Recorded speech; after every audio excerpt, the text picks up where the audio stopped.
Chapter 466 tail ডিভাওয়ার। ঠাস রূপলি আলোয় মোড়ানো ডেরিক বার্গের কুঠারটা মিউরালের নদীর ওপর আঘাত করল। এর ফলে দেয়ালটা ধসে পড়ল আর চারদিকে পাথরের টুকরো ছিটকে গেল। এক আঘাতেই নদীটা, যেটার উৎস আর মোহনা একসাথে যুক্ত ছিল, পুরোপুরি ধ্বংস হয়ে গেল। যেই মুহূর্তে সে চক্রটা ভেঙে যাওয়ার অপেক্ষায় ছিল যাতে অভিযাত্রী দলের সদস্যরা মন্দির থেকে পালাতে পারে, ঠিক তখনই ডেমন হান্টার কলিনের অবয়ব অস্পষ্ট হয়ে তার সামনে এসে দাঁড়াল। কলিনের মুখটা ছিল একদম গম্ভীর। তুমি কি করছিলে? ডেমিগডের তলোয়ারের ডগাটা তখনও নিচের দিকে তাক করা ছিল, কিন্তু তলোয়ারের হাতলের ওপর তার মুঠি আগের চেয়ে অনেক বেশি শক্ত হয়ে গেল। ট্যাট ক্লাবের সদস্যদের যৌথ বুদ্ধির কথা মনে করে ডেরিক অর্ধেক সন্দেহ আর অর্ধেক ভয়ের ভান করে বলল, ইয়োর এক্সেলেন্সি, একটা কালো ছায়া এইমাত্র এখান দিয়ে ছুটে গেল। এটা সত্যি। এটা দেখতে একদম একটা বাচ্চার ছায়ার মতো ছিল। চোখ না সরিয়েই কলিন ইলিয়ার দলের আরেক সদস্যকে জিজ্ঞেস করল, হাইম, তুমি কি ওটা দেখেছ? অভিযাত্রী দলের সদস্য হাইম অবচেতনভাবেই চিফের আরেকটু কাছে সরে গেল। সে শক্তভাবে মাথা নেড়ে বলল, না, আমি তো কিছুই দেখিনি। কলিনের হালকা নীল চোখ দুটো সাথে সাথে জ্বলে উঠল। সেখানে দুটো জটিল গাঢ় সবুজ প্রতীক ফুটে উঠল। সে এই অবস্থায় ডেরিককে 4-5 সেকেন্ড ধরে দেখল। অবশেষে সে দৃষ্টি সরিয়ে নিল এবং স্বাভাবিক গলায় বলল, এটা তোমার প্রথম অভিযান, তাই নার্ভাস হওয়ার কারণে হ্যালুসিনেশন হওয়াটা খুবই স্বাভাবিক ব্যাপার। এরপর থেকে তুমি আমার পাশেই থাকবে। আমার মনে হয় এতে তুমি আরেকটু শান্ত থাকতে পারবে। জি, ইয়োর এক্সেলেন্সি। ডেরিক কোনো রকম দ্বিধা ছাড়াই রাজি হয়ে গেল। এইমাত্র একটা চেষ্টা করে সে নিশ্চিত হল যে মিউরালটা খুব একটা গুরুত্বপূর্ণ কিছু নয়। মিস্টার ফুল যে রোজ রিডেমশনের কথা বলেছেন তার নিশ্চয়ই আরও গভীর কোনো অর্থ আছে। ব্যাপারটা এত সহজ নয়। হ্যারিকেন কুঠারটা হাতে নিয়ে ডেরিক চুপচাপ ডেমন হান্টার কলিনের পাশে পাশে হাঁটতে লাগল। এরপর যা হল সেটা ডেরিকের আগের অভিযানের স্মৃতির চেয়ে খুব একটা আলাদা ছিল না। সবাই অতীতের ঘটনাগুলোই আবার রিপিট করল, আর ষষ্ঠবারের মতো বেদিসহ সেই চূড়ান্ত হলঘরে এসে পৌঁছাল। সেখানে তারা হলুদ চুলের ছেলে জ্যাককে ছায়ার ভেতর গুটিসুটি মেরে বসে থাকতে দেখল। আমাকে বাঁচাও, আমাকে বাঁচাও শুনতে পেয়ে আর বাচ্চাটার ছায়া দেখে ডেমন হান্টার কলিন প্রায় অদৃশ্যভাবে মাথা নাড়ল। এরপর সে ডেরিক বার্গের ওপর থেকে নিজের বেশিরভাগ মনোযোগ সরিয়ে নিল। কলিন যখন কি বলবে সেটা নিয়ে ভাবছিল, ডেরিক হঠাৎ জিজ্ঞেস করে বসল, আমরা তোমাকে কিভাবে বাঁচাতে পারি? জ্যাকের চেহারায় একটা উত্তেজনার ভাব ফুটে উঠল। আমাকে বাঁচাও, আমাকে বাঁচাও, আমাকে বাড়ি পাঠিয়ে দাও, আমাকে বাড়ি পাঠিয়ে দাও। তোমার বাড়ি কোথায়? ডেরিক একই সাথে কৌতূহলী আর ভয় পাওয়া গলায় জিজ্ঞেস করল।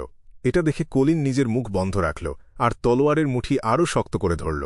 জ্যাক দুর্বলভাবে হাত তুলে বলল, আমার বাড়ি এনমাট হারবারে। এনমাট হারবার। যদিও মিস্টার হ্যাংডম্যান কখনোই এর কথা বলেননি, কিন্তু হারবার শব্দটা শুনেই বোঝা যাচ্ছে যে জ্যাক আসলেই আমাদের এখানকার কেউ না। খুব সম্ভবত সে বাইরের পৃথিবী থেকে এসেছে, সেই লোয়েন কিংডম থেকে, যেখানে মিস জাস্টিস আর বাকিরা থাকে। ডেরিক আনন্দে আত্মহারা হয়ে গেল। সে তার উত্তেজনা কিছুতেই লুকিয়ে রাখতে পারল না। তার এই প্রতিক্রিয়া ডেমন হান্টার কলিনের মনে কোনো সন্দেহের সৃষ্টি করল না, কারণ 6 সদস্যের কাউন্সিলের এই শক্তিশালী চিফও জীবনে কখনো সমুদ্র দেখেনি। সে শুধু সংরক্ষিত বই পড়েই জেনেছিল যে এই জলাশয় একটা হ্রদের চেয়েও অনেক গুণ বড়, আর সে হারবার শব্দটার কথাও ওখানেই পড়েছিল। অদ্ভুত এই ছেলেটার মুখ থেকে বের হওয়া কথাগুলো কলিনের চোখের সামনে নতুন একটা পৃথিবীর ছবির মতো ফুটে উঠল। সিটি অফ সিলভারের ভবিষ্যতের জন্য মরিয়া হয়ে খোঁজ করা কলিন অন্য সবকিছু ভুলে গেল। সে হুট করে বলে উঠল, তুমি আর তোমার সঙ্গীরা এখানে কিভাবে এলে?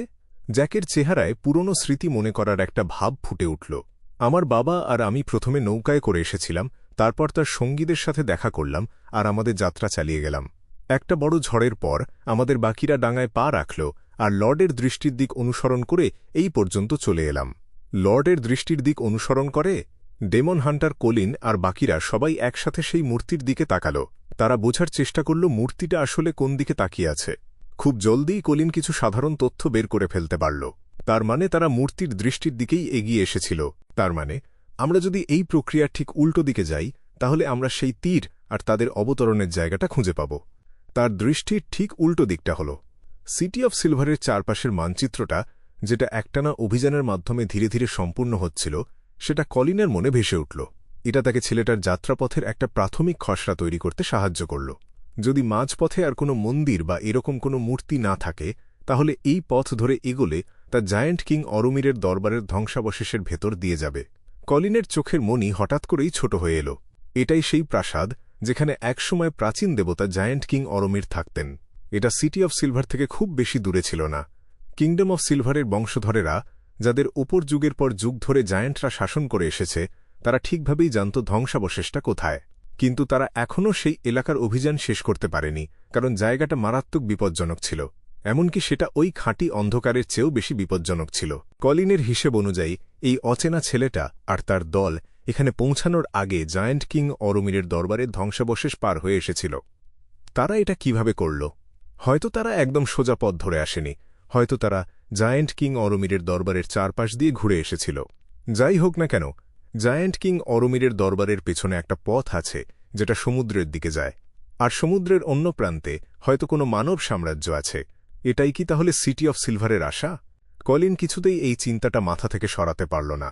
ঠিক এই মুহূর্তে ডেরিক খুব তীক্ষ্ণভাবে খেয়াল করল যে ছেলেটার বুক আর পেটের দিকের কাপড়টা গাঢ় লাল রঙে ভিজে আছে। মনে হচ্ছিল যেন কোনো তরল ধীরে ধীরে সেখান দিয়ে চুইয়ে পড়ছে। তুমি কি ব্যথা পেয়েছ? সে সাবধানে জিজ্ঞেস করল। জ্যাক মাথা নিচু করল আর একটা অস্বাভাবিক গলায় উত্তর দিল, ওখানে খুব কুৎসিত কিছু একটা বড় হচ্ছে। কথাটা বলতেই সে তার কাপড় খুলে ফেলল আর তার খালি বুকটা বেরিয়ে পড়ল। সেখানে দুটো চোখ, একটা নাক আর একটা মুখ বসানো ছিল। এটা কোনো আঁকা ছবি ছিল না, আর এটা কোনো রত্ন দিয়েও বানানো ছিল না। একদম খাঁটি অর্থে এগুলো সত্যি সত্যি চোখ, একটা আসল নাক আর একটা সত্যিকারের মুখ ছিল। তাছাড়া সেগুলো দেখে মনে হচ্ছিল না যে ওগুলো কোনো একজন মানুষের মুখের অংশ, বরং ওগুলো ছিল তিনজন আলাদা মানুষের মুখের অংশ। হঠাৎ করেই ডেরিক এমন একটা দৃশ্য কল্পনা করে ফেলল যেখানে জ্যাক তার সঙ্গীদের খাওয়ার পর তাদের অবশিষ্টাংশগুলো, মানে তাদের চোখ, নাক আর মুখ ব্যবহার করে নিজের বুকে এই অদ্ভুত চেহারাটা বানিয়েছে। চেহারাটা ছিল খুব শান্ত আর নির্বিকার, যেটা ডেরিকের মনে এক অদ্ভুত পরিচিত অনুভূতির জন্ম দিল। এই পরিচিত অনুভূতির কারণটা বুঝতে ডেরিকের মাত্র 1 কি 2 সেকেন্ড সময় লাগল। চেহারাটা একদম তাদের ওপরে থাকা মিউরালের সেই ফেরেশতার মতো দেখতে ছিল, সেই রূপলি চুলের ফেরেশতা যার পা গোলাকার নদীর ওপরে ছিল। তার মানে এই অভিযানটা বারবার রিপিট হওয়ার পেছনে আসল কারণ হল সে। ডেরিকের মাথায় একটা চিন্তা খেলে গেল। সে হুট করে একটা শব্দ বলে উঠল, মনে হলো যেন এই বিপদ থেকে মুক্তি পাওয়ার জন্য সে কোনো মন্ত্র উচ্চারণ করছে। রোজ রিডেমশন! সে গম্ভীরভাবে চিৎকার করে উঠল। জ্যাক মাথা তুলে তার দিকে তাকাল। তার মুখটা ধীরে ধীরে চওড়া হয়ে হাসতে হাসতে একদম কান পর্যন্ত পৌঁছে গেল। আমার খুব ক্ষুধা পেয়েছে, ভীষণ ক্ষুধা। এরপর একটা ভয়ঙ্কর লড়াই শুরু হতে দেখে ডেরিক পাথরের মতো জমে গেল। যখন তার জ্ঞান ফিরল, সে নিজেকে আবার ক্যাম্পসাইটের বনফায়ারের পাশে বসে থাকতে দেখল। তার মানে রোজ রিডেমশন আসলে কোনো মন্ত্র নয়। সে গভীরভাবে ভাবতে শুরু করল।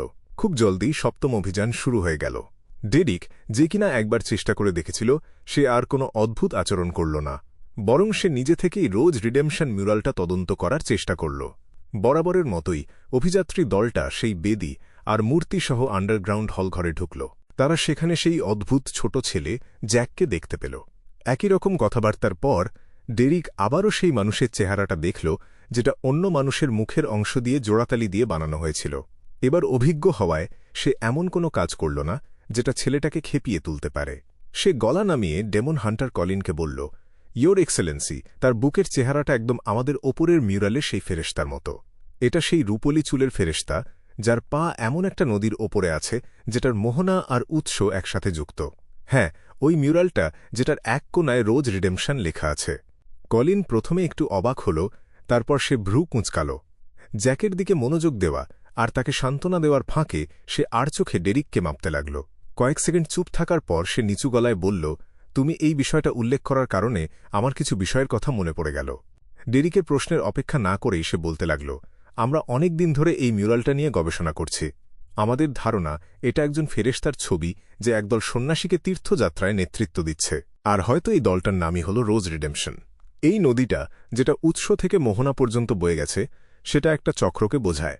আমাদের ব্যাখ্যা হল এই তীর্থযাত্রাটা বারবার ঘটতে থাকে, আর এখন মনে হচ্ছে যে এটা হয়তো সেই ফেরেশতাকে চেনার জন্য ব্যবহার করা হয়। তুমি আমাকে এই ধারণাটা দিয়েছ কারণ আমন তোমার শরীরের ভেতর লুকিয়েছিল। কেন? ডেরিক একটু খেই হারিয়ে ফেলল।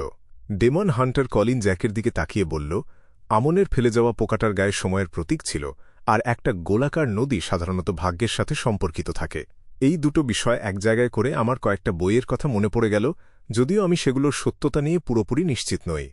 যখন সর্বশক্তিমান ও সর্বজ্ঞ ঈশ্বর, যিনি সবকিছু সৃষ্টি করেছেন, তিনি যখন এই পৃথিবীর দিকে নজর দিয়েছিলেন, তখন তার চারপাশে অনেক ফেরেশতা ছিল। তাদের মধ্যে ফেরেশতাদের কিছু নেতা ছিল যারা ছিল কিংস অফ অ্যাঞ্জেলস, আর তারা ঈশ্বরের সবচেয়ে কাছাকাছি ছিল। তারা মোট ৮ জন ছিল, যাদের মধ্যে কয়েকজনের নাম ইতোমধ্যেই ইতিহাসের পাতা থেকে হারিয়ে গেছে। বাকিদের কথা এখনও লেখা আছে, হয়তো খুব সাধারণভাবে কিংবা বিস্তারিতভাবে। কিংবদন্তি আছে যে ঈশ্বরের ছেলেরাও এই ৮ জন কিংস অফ অ্যাঞ্জেলসের মধ্যে ছিল। তাদের মধ্যে ২ জন কিংস অফ অ্যাঞ্জেলসের উপাধি ছিল অ্যাঞ্জেল অফ টাইম আর অ্যাঞ্জেল অফ ফেট। ডেরিকের মনের সাথে সাথে একটা আলো জ্বলে উঠল। সে নিশ্চিত হওয়ার জন্য জিজ্ঞেস করল, আপনি কি মনে করেন যে আমন হল অ্যাঞ্জেল অফ টাইম আর ওই মিউরালটায় অ্যাঞ্জেল অফ ফেটের ছবি দেওয়া আছে? আমি এখনই নিশ্চিত করে বলতে পারছি না। শুধু অ্যাঞ্জেল অফ টাইম উপাধিটাই বংশপরম্পরায় চলে এসেছে। তবে অ্যাঞ্জেল অফ ফেটের ব্যাপারে রেকর্ডগুলো তুলনামূলকভাবে আরেকটু বিস্তারিত। কলিন হঠাৎ একটা লম্বা শ্বাস নিল। এরপর সে খুব গম্ভীরভাবে বলল, অ্যাঞ্জেল অফ ফেট, টেল ডিভাওয়ার ওরোবোরোস। সন্ধ্যার দিকে ওডোরা পরিবারের আন্ডারগ্রাউন্ড কাঠামোর ভেতর এমলিন হোয়াইট লোহার মতো কালো কফিনটার দিকে তাকাল। সে ভেতরে থাকা সেই প্রাচীন স্যাঙ্গুইনকে উদ্দেশ্য করে বলল, লর্ড নিবস, আমি পূর্বপুরুষের এই মিশনটা গ্রহণ করছি। নিবস তার বয়স্ক গলায় উত্তর দিল, খুব ভালো। তুমি কখন শুরু করতে চাও? তোমার কি এমন কোনো ইচ্ছা আছে যেটা এখনও পূরণ হয়নি? লর্ড নিবসকে তার শেষ ইচ্ছার কথা জিজ্ঞেস করতে শুনে এমলিন হোয়াইটের পায়ের পেশিগুলো দুর্বল হয়ে গেল, আর সে প্রায় আফসোসই করতে শুরু করে দিয়েছিল। সে তার ঘাড় শক্ত করে বলল, তার কোনো দরকার নেই। আমরা এখনই শুরু করতে পারি।